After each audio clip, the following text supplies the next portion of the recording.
I said perfect balance, Trodclass. I don't know, see, I talk to the little bit this represents. Good over evil, me tell them, see a life over death.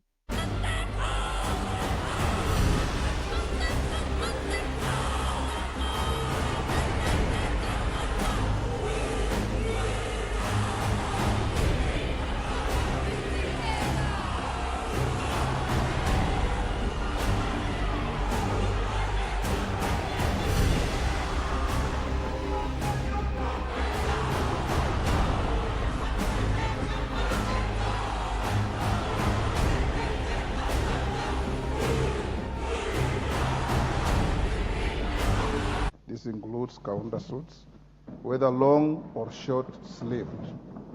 That countersuit is not permitted in the chamber, committees, in the lounges and dining areas. That traditional and cultural attire is not permitted in the chamber, committees, the lounges and dining areas until such a time as there is an agreed standard of national dress that manifests the national cultures, that the House reviews its sectorial standards to define the bounds applicable to traditional or cultural attire in the dress code. Greetings, everyone, and welcome to another episode of the Perfect Balance Trodclass, a place where conscious-minded individuals are guided towards the fulfillment of their true potential through collective reasoning. We have with us today Yaga, aka Teacher Ma'at, Okavango, the Rebel Guru, Bingi. Agreed. I'm yours truly, Rasdada. Wagwan with the item. Everything up for? Everything blessed, man. Give thanks. Hopeful Yes, and sir. thankful And despite the trad, you know. it's great to have Brother Yaga, because he's going through a thing at the moment, and I just want to extend condolences from the Trodclass to Brother Yaga on the passing of his mom, a mother to all of us, and we are sending out well wishes and our best thoughts and intentions and in this moment of bereavement. Yes, sir. Yeah, Give man, thanks. the kind words is well received, you know. The thoughts means a lot to the I and the family, same way, you know. We are all firm and let it go, let it flow when it's necessary. Yes, Yeah. sir. Give thanks, Yeah. brother. So Give thanks to we not life. really itch with it reasoning today, so we just bring it over to Brother Okavango to run it on this balanced views segment. Yes, sir. Yes, I give thanks and Rasta. So, again, the balanced views is a section of the program where we discuss current affairs. And in current affairs, and I mean, I was running across the internet and I saw a video of the Haka being performing in the New Zealand Parliament. So when I saw the Haka, I remember the lady who started the Haka. She is get her name right, Anna Wariti Mappy Clark. That's her name. I remember her from last year when she was sworn in the Parliament as she was the youngest ever legal person to enter the New Zealand Parliament. And I mean, and she represents the Maori people.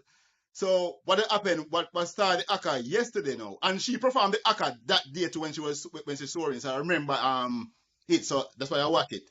So yesterday, what caused them to perform the Haka is a bill that was brought to Parliament that they want to rewrite the Constitution. There's a thing in the Constitution that protect the Maori people. The Maori people are the indigenous people of New Zealand, right? So there's a part of the Constitution that protect the Maori people, protect their culture, protect their land, and I mean, and the bill was brought to Parliament to forget about that or to rewrite that because the person who brought the bill saying that it is discriminatory to everybody in New Zealand. You know what I mean? I don't understand that. They said it is discriminatory to the Maori people to have certain rights, the indigenous people of the land. So she performed in protest. The Haka was performed. I don't know if the item ever said the Haka. The Haka is a indigenous New Zealand dance, but the indigenous people of New Zealand perform. If they them ever watch rugby, and if they ever watch rugby, the New Zealand rugby team always perform the haka. You know what I mean? And they perform it in protest yesterday. So when I see that, I was like, wow, this is nice, you know, people embracing their culture. You know what I mean? And it take me aback.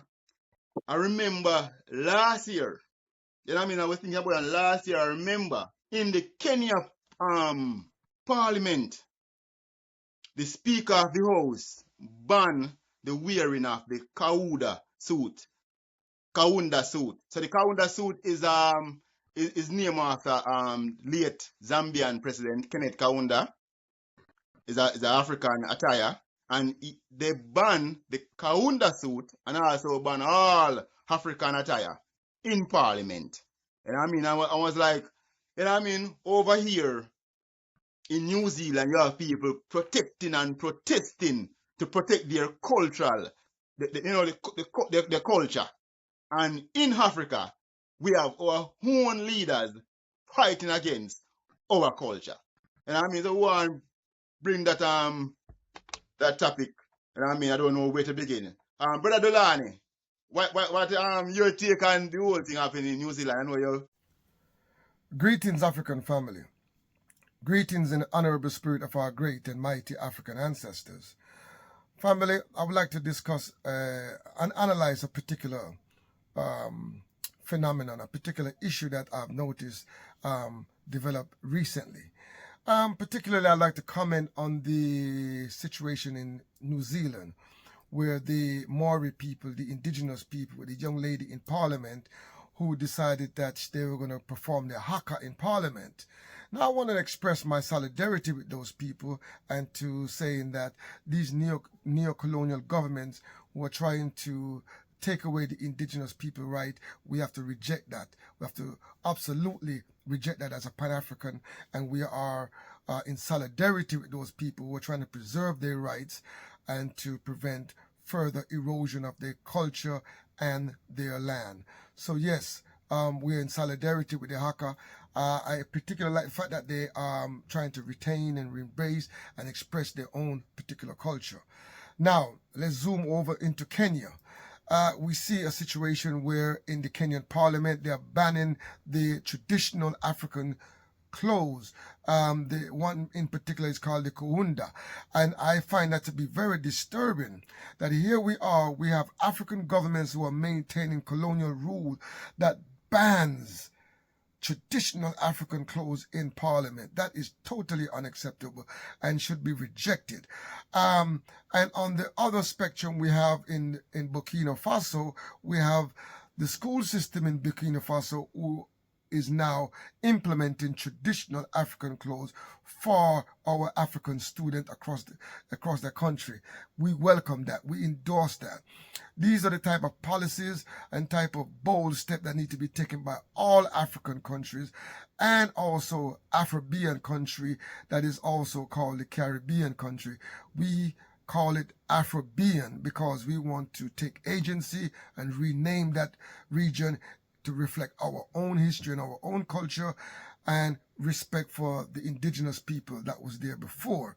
But we know that we are not cannibal. Therefore, I have to emphasize that we are Africans and we are now expressing ourselves and saying that region should be renamed the Afro-Caribbean. But the main issue here is that the African garment, African design, African wear should be welcomed, should be implemented amongst population that is predominantly African, majority African, that express and reflect our culture, our history, our ancestry, and our achievements. We need to move away from these colonial cosplay, these colonial dress up, these colonial expression that reflect. Yeah, man, very touching. Yeah, man. Yaga, we haven't your voice on the balance views for a long time. Well, welcome forward, man. Yeah, man. Give thanks. Give thanks. No, if we add some context to the Haka itself, it's a powerful, energetic performance that is carried out that involves chanting, body movements, and the rhythmic movements that they display it was basically traditionally used by the warriors to boost morale when they are going into battle. And it helps to hype them up. So now we see it start taking place in sports where you have referred to it as before they go into a game of rugby, they would perform the dance. And even the opponents would be moving to the dance as well because it is catchy and it is rhythmic. It's also used as a for ceremonial events where they use it to welcome guests and celebrate their achievements and stuff like that. So for them, it is cultural and it is tradition, and it is nice to see them holding on to that. And I would like to believe and know for a fact that there are many Africans who are holding on to their traditions, who are holding on to their culture and understand the importance of that. Despite we see some Africans, when they are out here, they don't want their kids to learn their native language, their mother tongue. But ripping their mother tongue from the kids, you realize that growing up and when they become adults, that's a major part of them that is going to be missing. And the connection that they should be making with the motherland or the homeland is not there. And these are some of the problems that we are seeing in the youth because they are so distant from the tradition, they are so distant from the culture, you know, and it erodes the old value. It erodes the old value of our tradition and our cultural system to see we're not embracing it and people feel uncomfortable if they are wearing a African traditional dress or they are wearing a dashiki. You know, are they wearing a necklace or a bracelet that is made from beads and all of these African fancy, you know, jewelries? They feel offended by it and they feel small and feel less than themselves. And they take on something that is not basically theirs and they are happy with that. So that doesn't make any sense to me. Give thanks, Yaga. Bengi, your take on the whole thing from the Haka performing in New Zealand to the banning of the Kaunda suit and African attire in Yeah, Kenya. so I think globally and for the Maori people, when we look at them as an indigenous people, they probably the luckiest and the unfortunate at the same time, right? Just by their sheer numbers that they make up in New Zealand, right? They probably 1/5 of the population, right? And when we look at other indigenous groups, they don't have those high numbers, but to ban their traditional practices, just another act of colonialism happening again, right? Where you take away people's tradition um, um, forcefully, right? Because you don't want to see that happening because it's not the place for that, right? But yet you in their land, but yet it's not the place for that. So that is what is happening, right? So we can see that they're losing their rights, which they have been fighting. Mind you, these people been going back and forth because the I say before constitutionally, but what they have is treaties, signed treaties that is not really official agreements, you know. The Maori people is unique in the world, you know. The agreements they sign with the British and them is not, it's agreement.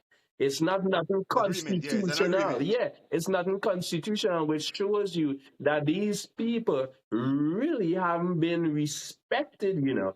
They have not been respected by the colonizers. So this is another act of Treaty, this is another act of disrespect, right? To yeah, them. Bingy, Eh? treaty normally supersedes the law of the land, written or unwritten. Yeah, but we see what has happened to them throughout time based on these treaties where the government have taken some of their lands possession based on these Yeah. treaties. So these treaties, when you look at the signed treaties in New Zealand, it is not represented constitutionally in the sense that the government respect that. So we could see the fight that has been going on between these native Maori people and the government since 1840 till now, basically, right? We have seen the government take lands from them based on what the government claim to be um um civil disobedience, or they not following rules, or and these people going back to court and fighting to get back these places. So those treaties, even though you say it supersedes our constitution, is not being honored. So it's a disrespect to the people. It's a pure disrespect to these people. So now they keep on fighting, right? So this is another act of disrespect.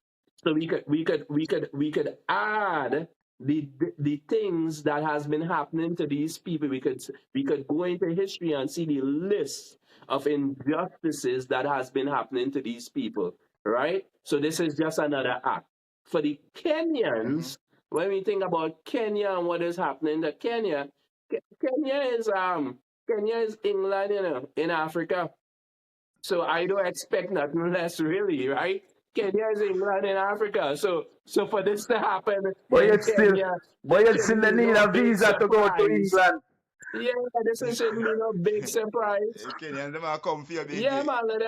man, man. Same way. So we could see the European influence again, right? Where African people now, they give up their culture and their ways for somebody else's ways and culture that have no real significant meaning to them, It had no meaning to them. Nothing at all to do with them, but yet they're willing to give up their indigenous practices and culture for things that have no meaning to them. So it's another. So what we see in here is colonialism in full effect. Yes, I. Give thanks, Bengi. So the treaty is the Waitangi Treaty that was signed in 1940.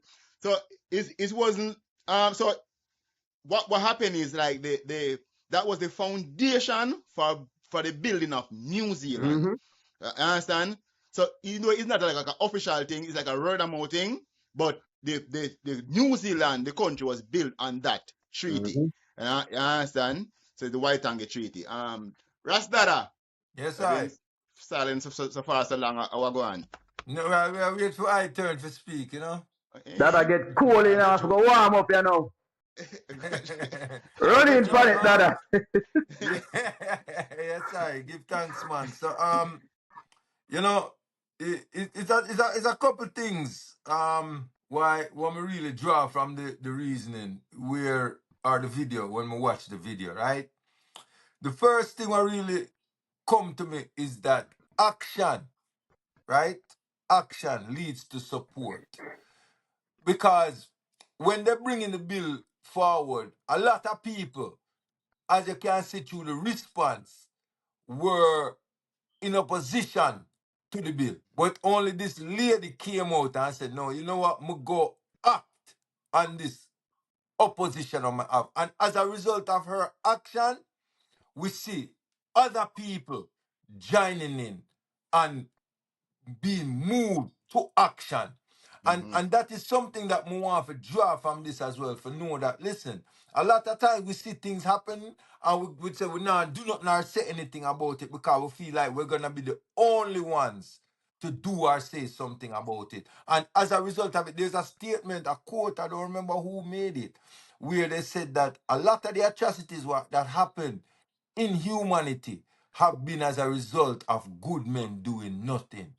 Because the people who say again, all right. So because they sit by and just watch and observe the atrocities and the inhumane actions of other people and do nothing, these things persist and continue. And only when action is brought about, that is when we can see change. And this is even a physical law, because it is in the laws of physics that the only way we can do it is by having every action generate an equal and opposite reaction. Dada. The only way we can do things. Yes, I. You see the action there, the dance evoke a national pride and a national identity in the people, and them can identify with it. So once them see that in the highest house of the land, it evokes that spirit, it evokes that pride, and it makes Yes, it sir. even easier for them to join Yes, sir. in the action. Yes, sir. Yeah. And the next thing what me kind of draw out of the reason as well is that me wonder like when these agreements were established, there was a reason why they were established, right? The reason why they were established was for the protection of this endangered group of people, Mhm. right? So to safeguard their protection, they came up with certain agreements, right? So my question is now that doesn't have anything to do with anybody else, in terms of preventing anybody else from achieving what they wish to achieve and do. It is just there to make sure that listen, because this is an endangered group of people, we are gonna protect them and make sure that they are safeguarded, right? So why? Yes, Yeah. yes, yes. Some I say why them want to change that at this time. So the only thing that come to me is some capitalistic regime where them want to do something now. Either them want to take away the people them lands to do They've certain been things, doing that. or them want to access certain resources that were protected under these agreements. So now them say, oh, the only way we can have access to these resources is Remove those rights. to move these safeguards and these protections, and then we have free reign and free access to these things. So I stand in solidarity with these people in their defense of their rights and their cultures, and I say that more strength to them, and I want to see more people acting in that format. Now, on the flip side, when we talk about Kenya, Mhm. again, now we have to look on the psychological implications of this dramatic trade that we have. Well, not trades, atrocity, the Maangamizi Mhm. that we have Genocide. experienced, right? That we have experienced. So these are all results of this. Uh, uh, uh, uh, uh, uh, uh, a rejection of one's own self and identity and culture because we were taught psychologically that it is inadequate, it is subordinate, it is inferior. All of the negatives that we can think about. This is how we were taught about our own self identity. So, whenever we get into a position, remember, my lad, when we talk about what them are doing in Kenya, still close your talk about something you have to take Mhm. up physically and put on. Right? And when you look at something like you hear, like we spoke about the other day with GC Foster and previously with the smaller schools, your hair is not something you can put on, it grow naturally on your head. This is year here. And that can cause a thing that it would even block you from even gaining an education, brother. It shows the psychological there's a problem. And I want to also add to what Brother Dulani talk about when him talk about the actions of our leader in Burkina Faso, where he is implementing the wearing of African attire as children, as uniform for the children in school. And I want to look on the benefit of that because psychologically, right? Psychologically, it's gonna create a different image of our African attire because every day we go see the children them a go out in a school. You understand what I say? Every day you go see that. So you go implement exactly. Mm-hmm. Exactly. So we give thanks for actions like that, and we desire to see more actions in this nature. Yeah. But my burn out. Cause we did start the burn out our big up section, and we now burn out nobody from what Acho. so we are gonna burn out. We are gonna burn out these people in the parliament and Kenya. What they can say now say in an African country, you have to wear European clothes to come lead African people, and you Yeah. cannot wear African clothes to come lead African Dada, people. We hear are hear burn what out him that. say. Hear what him say. Him say, The dress code. yeah, the The dress dress code. code. You know that a proper dress code for men means a coat, a collar, a tie, long sleeve shirt, long trousers, socks, shoes, or service Yeah, uniform. man, dress So code. So And, then and, can't and, most wear and, times them I and, say jacket and traditional wear. jacket then and Then hold tie. can't on, wear hold them on, hold on, traditional hold wear, on, hold Iban. on, hold on. They must remember saying, one time God, them never allowed to wear long pants. Yeah. They must remember that, you Yeah. know. Say one time gone, them put on a long pants, I mean a problem, Right. you know. Right. Yeah. You see me? But So, we have other countries in Africa still. We are do good because I think Nigeria on Fridays, everyone has to wear to Parliament. African Everyone have to attire. wear their traditional attire. African attire. Yeah, man, So which is right. Yeah, man. And yeah, them the man. thing they want, fishy brother. Go on, And It brother should, Danny. So me tie two things together, you know. Yeah, man. mm-hmm. Yeah, man. Yeah, brother, yeah, man. Colonialism. you see in my workplace, locals have to wear their traditional wear. Expats, you wear your suit and tie or your shirt and tie. But locals, it is standard that they wear that. And a guideline came out recently which suggests that this is how you have to wear it. You can't have any accessory and excess around it because these things are symbolic and they represent and mean something to the conservatives and the hardliners who insist that this is how it must be worn and you have to wear them. And it's accepted to be worn in any functions, any ceremony that you wear your traditional garments. That is good. Yeah, That's man. right. That's right. Give thanks. Time is again, so we're gonna end it right here. I'm gonna end the balance use with a quote from Malcolm X.